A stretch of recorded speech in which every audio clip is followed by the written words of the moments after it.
So this is going to be a little more of a follow-on to Adam's story, digging in a little bit to FAIR. And we threw this in here primarily because, you know, the reason we're here is to discuss this whole concept of FAIR.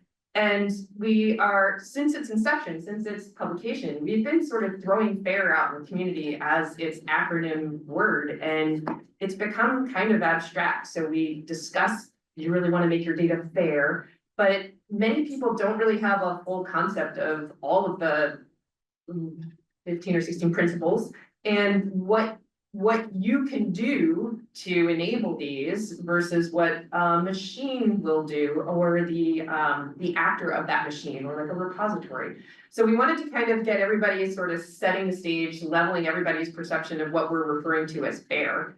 And so we're going to start off with just going through the principles. And I will say, just to start out, that this whole concept of bindable, accessible, interoperable, and reusable came about through an international workshop in the Netherlands in 2014, where a lot of data-related stakeholders got together to discuss the movement of this increase in publication, the requirement to publish your data. So with your scholarly publications now, you're increasingly required to share your data. There's a lot of national policies that have been generated that are encouraging or even mandating shared data. And a driver behind all this was really, how do we maximize the use of the data that's getting published? Now we're taking more data than ever before. We're pushing it out into a publication space. How do we maximize the utility of that? And so these folks got together and came up with this core set. What's the minimum amount of information that we can put into a recommendation to be able to reuse data? And so this is actually pulled from the Wilkinson paper that was published in Nature in 2016. And these are some quotes that kind of set the stage for how FAIR has evolved into this set of recommendations. And it stems from the idea of data management. Better data management will help those data be reused down the road. And the trick here is that good data management is kind of a catch-all, and it's not really standardized. What do we mean by good data management? Everybody has their community perspective on this. Everybody has their own individual perspective on this. And so how do we come together and sort of create this minimal set of recommendations, basically? The second piece of this is that data-intensive science is coming on the forefront, it's coming online. Humans, as Adam pointed out, have this innate ability to interpret, to do the semantics of what we mean when we see a word or a symbol, or how we conceptualize that. But we don't scale, right? So we're producing terabytes of data, but we can't use them on our laptops anymore, and we can't process in a way that we used to be able to do with small, discrete Excel files, basically. So we need to rely more on machine agents to move data around, discover data for us, and process that. And the last concept really to drive home here is, so they created these principles, but they are just principles. They're not rules, they're not standards, they're basically open to interpretation, which is both a blessing and a curse, really, because it means that communities will have the flexibility to answer these sort of challenging questions themselves, but then community to community, we still have this sort of interoperable problem, or this interpretation problem of the needs to get to FAIR. And in the end, the FAIR principles are just recommendations that help you improve the state of a data set's findability, accessibility, interoperability, and then ultimately reuse. So it might be helpful. I don't know how many of you have actually picked up the Wilkinson paper and dug into all of the individual recommendations, but really, we're going to just run through them really quickly. But in this sort of perspective, what I'd like to kind of leave you guys with is the idea that that FAIR principles require basically 3 at your NODC, your local repository, your project information manager themselves, to help you push out that data, but then the machine agent. So there are three people here, right? There are three agents. There's the producer, the repository, and then the machine acting agent itself. And they all have different roles to achieve these individual recommendations, basically. So what I've done here, we're just gonna kind of run through them so everybody has an awareness of the recommendations themselves, but I've coded them sort of based on whose role, and there are things that you may, as a data producer, not need to ever worry about, to Adam's point. Like these institutional and domain repositories are here to help you do these things, because as a data producer, you may not have access to do that yourself. And so running through these really quickly, I've color coded them. And at the end of all this, we can have a Q&A to talk about like where do you see these things being most problematic, or where there are gaps in the FAIR principles, because there are gaps, they are just principles, and how you see them varies across community and across individuals in the community. So findable, it's a lot about metadata, also working with a repository through these next 4 slides, or through these next 3 slides after this one. Repository roles in green, and if you're a data producer, it's in blue. Some of them are split because it requires the collaboration between both. Obviously, most folks aren't going to apply a unique persistent identifier themselves. They're going to rely on a minting agent or a repository, a URL, and a persistent identifier. But the metadata, when it comes to creating metadata, that's where the repository, that's where the machines need you all to describe as well as possible. The more detail, the better. And let the repository sort of put it in that structured framework for computer use. So without digging into each of them, because I would invite you to actually read the Wilkinson paper if you're interested in what they are, but going through them sort of at a high level, looking at the things that really require you as a data producer to be involved in this. FAIR, the F, findable, making sure that the copious amounts of discovery metadata are presented to your repository. Moving on to accessibility, there's not a lot that's required of the data producer there, except finding a really acceptable, appropriate repository for your data type. And there are specialized ones out there. Obviously, we've come here, I think almost all of the time series that filled out the survey, you all have already been working with repositories and you pretty much are in a groove. There were only a few recipients or participants that said that they are either serving them themselves exclusively, or just not serving them because they're restricted. But accessibility, primarily just your repository. Find a good repository to work with there. When it comes time for this maybe need to have things embargoed or restricted for a period of time, again, communicating that time frame, that window, or that need for restriction to your repository and let them provide those access controls is really where your role comes in as a producer. When it comes to interoperable, we throw a lot of terms around with interoperability, metadata standards, things like that. Knowing how to produce an ISO record, nobody would ever expect a data producer to have to worry about that. But working with your repository to make sure that all those standardized fields in whatever flavor of metadata they are producing or you've chosen to produce, that's really where your role comes in there. Linking vocabularies to the metadata, again, repository role, but you as a data producer, knowing what those vocabularies are, choosing to use them across a community so that everybody is standardized. Repositories do a lot of legwork behind the scenes, mapping what you call chlorophyll or what you call sensor 1 to a CTD salinity. They do a lot of behind the scenes mapping, but that wouldn't need to be done if everybody as a community decided what they were going to call things and used something that existed already that's governed, like a controlled vocabulary and ontology. So being aware of what those are and agreeing as a community to leverage them, hugely important when we get to talking about not having the 1984 result that Adam described. And then that qualified references to other metadata. again, what other bits of information do you know about as a data producer that would increase the utility and the usability of that data, whether it's a publication or omics accessions sitting over in NCBI or EBI? We can link those together and create a much richer metadata record that helps interpret your data.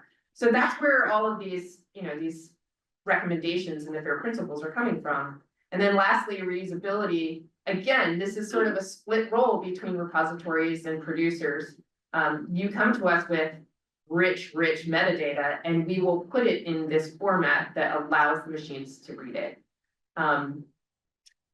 Be aware of usage licenses. You may not need to ever have to worry about how they're applied, how they're leveraged in the metadata, but understand how you want your data to be reused. Is that commercially available, open to everyone, some restrictions on it, and then your repository can work with you on how to set those up. Detailed provenance. What did you do to the data before you submitted it to the repository? And then the repository again will put provenance on top of what they did to process that data. It all helps in reuse.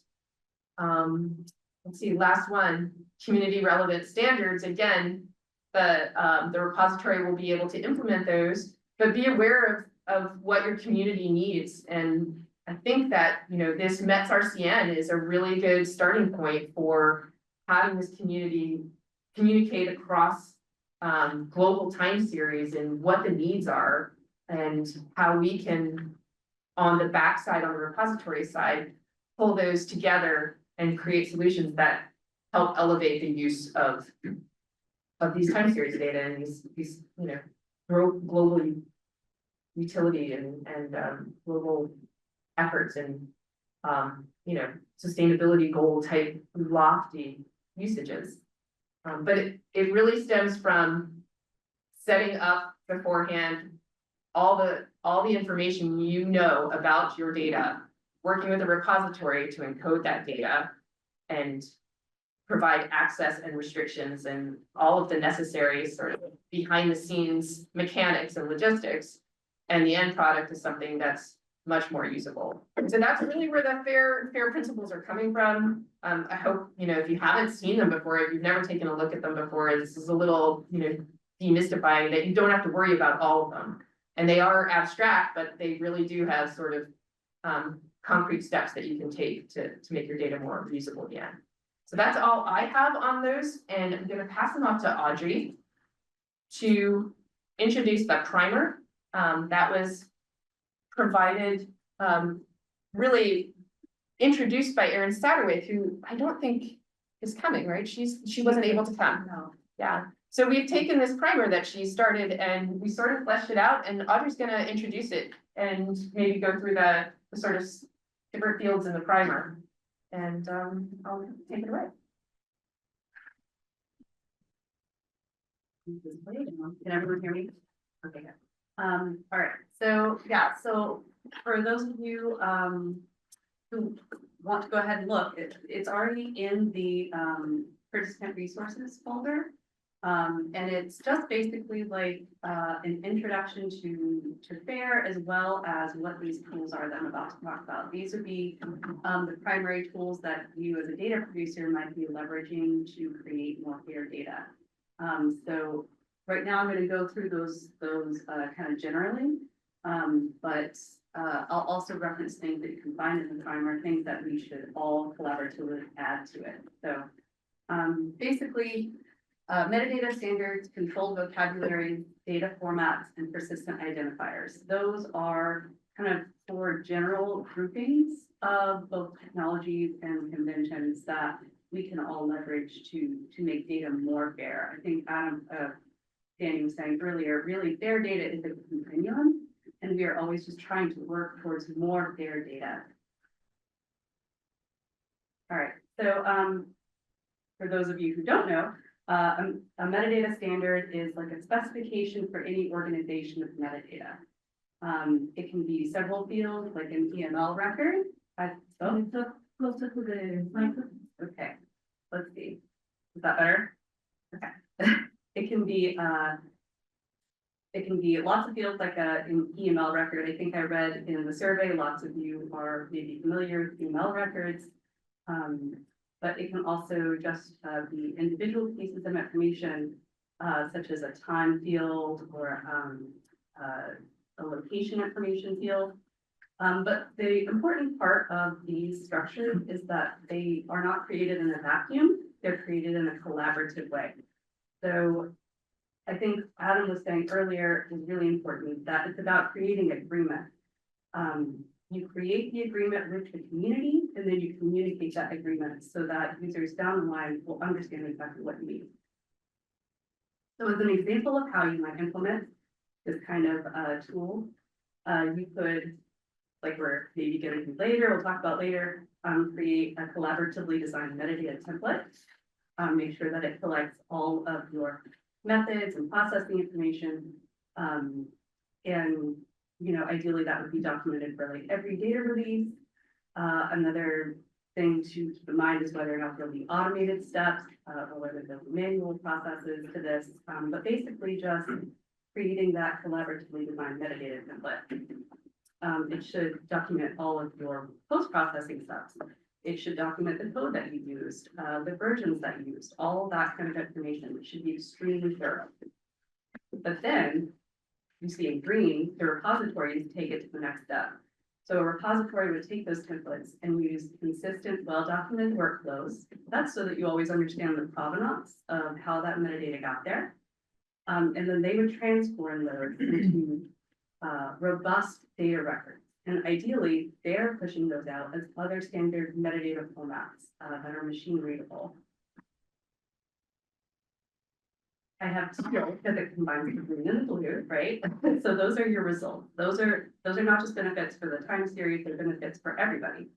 So future time series PIs, so not just you, but the people who come after you, because that's the goal of what you're doing, right?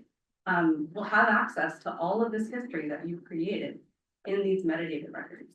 That's built-in documentation for your programs, for your projects. Things that you can offer to your program managers and build into the rest of your information. Reusers will also be able to pull down that information and be able to pull only the data that's relevant to them, using these easily discernible parameters that you hopefully described in your parameter descriptions. Another tool is the controlled vocabularies. Danie touched on that a bit. You're going to maybe hear different kinds of terms for this, and it's one of the more fuzzy ideas, but ideally you're going to see something that is basically like a term and a definition pair. And again, the important part is that it's created and maintained by communities. So you have people who have similar needs will have those, will have an interest in creating those definitions so that they work the best they can for everyone who's using them. So an example of this is at BCO-DMO. We define water temperature as being a close match to NERC vocab PO1 temperature of the water body. In fact, we define it a little bit more specifically. We define it as a temperature measured in Celsius. But we're always going to meet the definition that we're referencing. So consider that like a minimum definition standard. An example of how a data producer might be using this is that they might use a standard qualifier flag vocabulary like CDataNet, measure and qualifier flags to describe a flag parameters for their time series. They would then pass that information off to their repository, who would make sure that that's documented and mapped and perhaps linked. In a situation like this, we would probably take the actual text of those parameters and provide it in the description for all the humans who visit the site. But the benefit is that your reusers are going to be able to confidently know if they can combine those flags with other data sets using those same flags without having to take any of those extra steps to map things or figure out if they're actually going to go together or if they need to make some corrections. So another tool that you'll probably already leveraging, I suspect, is using supported and open data format. So the benefits of these are that they allow downstream platforms to index and serve your data. They also allow the data to be more easily transformed and integrated. And they also allow people to use really common tools and workflows, as opposed to really having to find specialty pieces of their workflow to use your data. Because at the end of the day, data will get passed up if it doesn't fit into a workflow that people are hoping to use. That's just the reality of the situation. So obviously CSV, TSV, these are very common ones. You guys probably know about NetCDF. In the primer, I linked to one of the NetCDF for oceanography. Data carpentry that actually one of our colleagues, Amber York, worked to put together. It's really awesome to look at. Other examples, XML, JSON. They're really what you want to produce and what you want to give to your repository are very specific to your needs and their needs. So obviously we're not kind of telling anybody what to do. Those are just the concepts. And as an example, obviously you might pass this data and export it as a well-formatted CSV or TSV. And then your repository could take that and push it out as multiple formats. That's the service we offer. With BCO-DMO, we're allowing people to consume your data products as many different formats. You could do that with an ERDOT server. There are obviously other ways of doing it, but that is sort of one of the really nice benefits of working with a robust repository. And the benefits, of course, are that your users are able to directly access that data in standard community tools, and they also have confidence in the provenance because it's not going to be lost in a non-open format that isn't even described or recorded. And the last tool I want to talk about, in many ways, like one of the more powerful ones, is persistent identifiers. So Adam referenced this a bit, but basically they are long-lasting reference IDs. They are community-driven, and they are supported by, ideally, a robust business case and community commitment. So you can trust that they're going to be around and that you can be leveraging them for your workflows. So examples are ORCID identifiers. We use a lot of. There's bioproject numbers. Worms API IDs are something that we also use at BCO-DMO. One of the most important parts is that they are storing extra metadata. So more than you're actually bringing into your data set and your metadata record, the persistent identifiers are storing more metadata about the things in your data record. So as an example of how you would use this is that you would include these unique identifiers. Say for like a cruise ID, we also have WHOIs for cruise IDs. If you are using an R2R cruise, which I know that those are US based research cruises, and you would store that in your data set. You could either put them into the data themselves, like as their own column, or you can provide it as a crosswalk with your time series cruise IDs. I think people do it several different ways, but then your repository can take that information and either link directly to those things or bring in some metadata about those cruises. I think that this is a really powerful example because researchers can find those corresponding underway data. They can pull lots and lots of metadata about cruises, where they were done, what else was happening on those cruises. So you can also find if, for instance, another vehicle or platform was deployed on this cruise. So you can just use it to find that there's more relevant information to what your research question is.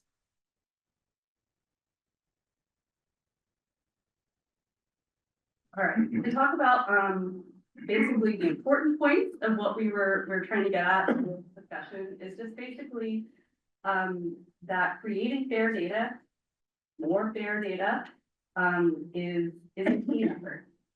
just like science, if you think about how multidisciplinary and multifaceted science is now, their data is, just the same. You're gonna have a role, your repository is gonna have a role, and ultimately the community, the consumers are gonna have a really big role there in pointing the direction of how all this works. The second thing is that you are the expert in your data. You have all of that information. And your very, very, very most important role is to report it. Ideally, you're recording it in like these awesome, like machine readable formats, but really it has to be written down in some way.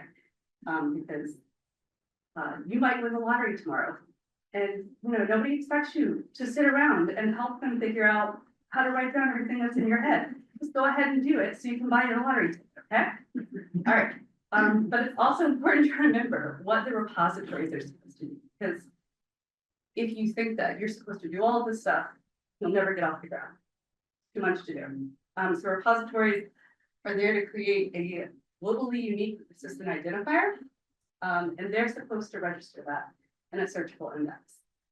They should be handling all aspects of accessibility. They should be using open web protocols. They should be implementing authentication.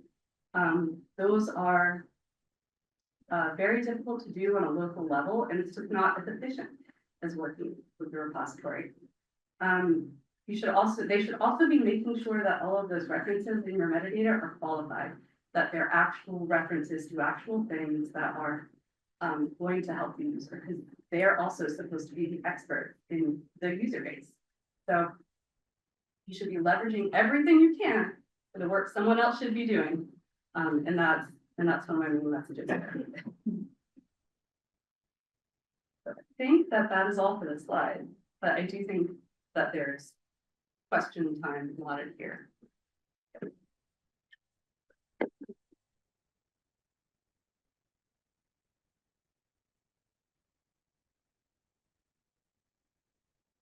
That was great and really useful for me actually to put this in context. I wonder if you have any talks about the degree to which kind of fair, I guess not fair principles, but think about recording metadata is different for specifically the time series compared to other forms of oceanographic data. That was maybe a broader question for the room. It's not something I'm an expert at, so I just thought whether or not any specific things about the kind of things that we want to be recording and how they are recorded compared to going on a standard kind of project based single cruise or single set measurement. Yeah, I think people will have lots of thoughts on that. Go ahead. The main difference for the time system is that oftentimes an already synthesized data set is archived, so including lots of individual time series visits. Yeah. And what then happens is that if you record the metadata, just as you look for your one-off clues, is that you have just one type of method, for example, linked to the entire set of time series visits, which is not the right way to do it, because oftentimes you have method changes for a long time. So that's where there's, I think, one key difference to really treat each time series visit more or less individually, despite there being a lot of work and all that. Many times you can copy paste a lot of things, but to have captured the changes that key. Yeah. Yeah, I'm working with Nico on the response data product and its alignment with Otis. That's very, very much what came out. There's nothing fundamentally different from that. But if you make it granular so that it looks like just individual cruises or expeditions or sampling campaigns going out, build up a series, build up a history, and then do it in a regular way such that you can detect patterns, deviations, etc. Similar to what Danie introduced, provenance is much more important for time series exercises than in many other cases, because often that's sort of self-contained. Whereas here, the same way that you make sure that your method, like the CPR, stays consistent so that you can look back, right, over time. The same thing is true for your data and metadata. You have to keep consistency in that so that AI agents, humans, others can look back through that record and see what has changed, what is the same, how it's changed, who's linking to your data, who's linking out of your data, etc. So nothing special, just more emphasis on certain patterns in how you go about it. I think one of the big challenges with time series is going back in time. and that we have these meetings now, and it's often easy to implement going forward the new recommendations, but actually to be useful, you want to go back in time as well, which is an enormous time effort. And I think it's something that we need to also talk about methods of doing that. But And that's- that's, I would agree, sorry, go ahead. I think that that is a very, very common problem, and actually, my advice, whenever I talk to someone who has a similar problem to this, is you have to plug the boat before you do anything else, because you stop the leak, and then you will have a set amount of work to do to go back and do the past, but if you don't fix it now, you will just have a continuous amount of work to continue fixing. Yeah, I agree, and I would say, can't emphasize enough what Pierre was talking about, like figuring out as a community what the consistency, where the pieces are that you need to match up and be consistent, so folks that come behind Nico don't have the same uphill battle that he had in terms of, well, you know, these folks they did methodology changes, they didn't mark those in the metadata, or they marked them differently from these other folks over here that somebody else did differently over here, deciding as a community how you record that provenance to get to the change, to backlink, but there are also really granular things that you can do as a repository. You know, the information that comes in from the marine folks are the data that we get, you know, deciding on things like, I'm gonna represent time in a standard like ISO 8601, and everybody decides to do that, then you're not relying on the repositories to catch these things here. As a community, you've decided this. There are decadal scale research communities, like GeoTraces was a great one, JGOS back in the day, and Globek and things like that, where they came together as a community and decided on a minimum set of standards so that they could interoperate with each other. And the time series grow organically in different communities for different science drivers that may have prohibited that in the past. So you know, Nico's work was backward looking and a huge effort, but you know, to Audrey's point, going forward now, deciding on all these pieces, down to the data standards that you want, down to how you represent the individual variables that you collect, will make that backward, you know, the full analysis much easier. Just to drive it home, as Audrey showed, those standard formats that are out there that millions of computers understand right now, that's the key. Because if Nico had started work on that, and that the time series data were in one of those formats, it could have been converted in minutes rather than manually gone through. Remember, when we're doing this in bulk, nobody's going to read your paper. No one's going to look at an explanation. Either they get the data or they don't, right? Imagine you're on the internet. We all look at HTML pages, right? There was a big debate, just like Betamax and VHS. You know, what's the language of the web? It was settled and it's HTML. We take it for granted now. Imagine somebody says, I have this great web page, but it's not an HTML. You have to read my paper to understand how to decode it and put it on your browser. You're not going to do it, right? That's what we face for the future of scientific data too. And when we talk about how much of the work is going to be, I mean, so much of the work is already automated, but just like with the advent of LLM, like so much more of the work is going to be automated. And I think the preponderance of the evidence is what people are going to look at, right? It's like, what do the bulk of the data sets that are useful show up in? And if you're not close to that, you're going to get left out, you know? So like, just imagine that, you know, the point is that people should use the data, and people are going to use the data that is easiest to use. So that's kind of the overarching idea of what you're going for. Yeah, I have a question about, or wondering how we think as a community about the proliferation of identifiers. So I go out on a cruise and I get something in R2R, I come back, I write a data report, and maybe I get a DOI for it. Then I submit to a repository, they DOI my data set, and then my graduate student collates 5 different data sets and gets a DOI for that when he publishes a paper. We're already up to like 15. How do we want the provenance, right? But at some point it's unreasonable to have 30, 80, 150 identifiers for a given data set. Like, you know, is there a way that the community manages that? I was gonna say, I know a lot of. Well, so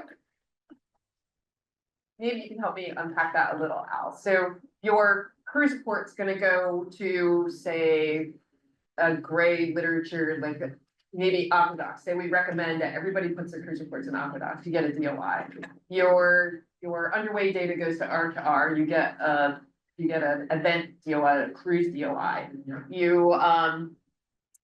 You publish on the data, you get a data slate, or excuse me, a cross-ref, you get a publication DOI. And you're starting to aggregate these things for different products though, right? Hopefully, you're only submitting the data once, the observations somewhere once and publishing with a DOI.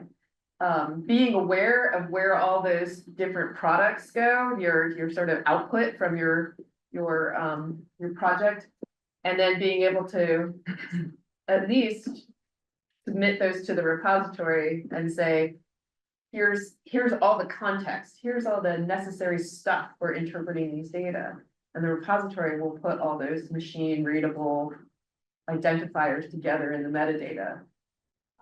But certainly the burden becomes being aware of where all of your different outputs have gone.